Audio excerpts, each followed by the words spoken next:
sige na kung gata-gata katundulaan nga. Walay ligid ang atras. Na.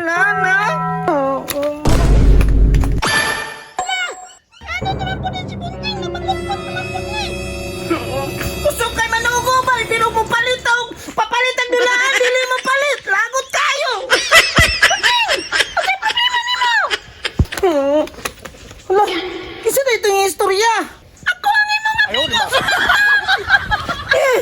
Ikaw na po ng istorya di Bantam. Kinsa pa man niya eh. Ako yan. Lagutan dun ni mo, mahadlok ba akong may istorya ka? Unsay problema diyan nimo? Dili ka ko palitan sa kong titaw dulaano kay walay kwarta. Kuripot na itong tita nimo. Kuripot gani no, mo ganing naglagot ko kay sige panugo niya. Magpapalit og dulaan, dili mo palit. Walay problema, Bunting. Na ako'y inyong si mo makakwarta ka. Ha? Unsaon man ako Bantam, aron mga kwarta ko? Na ako'y inyong nimo. Na dito treasure kut-kuta. Dapit sa may kahoy yun ay saging aron makakwarta ka. Tinuod ka Bantam? Sige, katuon ako. Salamat kaayo ha. Nailan po. Basta dili. Hindi ako puta, Bunting. Hala, asa ka po niya nga kahoy na. Na ako no'y saging, na ako no'y treasure dito bay. Hala, maugi yung tingali ng kahuya bay. Yun yan na pag-isaging sa tapad. Makakwarta na yun ko ani yun. Di na yun ko magsalik sa kong tita mangayo.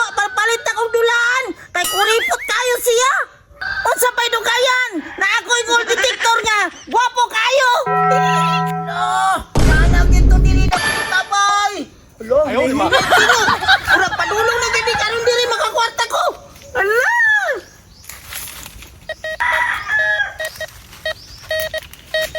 Hala! Kusog-kusog na gid buti yung ang detector bay. Nanay gini diri sa doldol. Pasalamat ko sa kong bantang nga amigo bay. Kay giingnan ko niya nga nanay gold diri makuha na ko karon or makapalit og dulaan. Hala! Kusog na gid buti yung bay. Nanay gid dali ni sa doldol. Hala! Naagi diri napita bay. Hala na diri. Hala! Unsa man ni? Ano giingon sa kong amigo ka Bantam bay ka trisyon? Unsa man ni bay plastic man ni? But-buton man na itong bantama to na bantay na kita kuha ron. Bantay lang siya kang bantama ka. Iha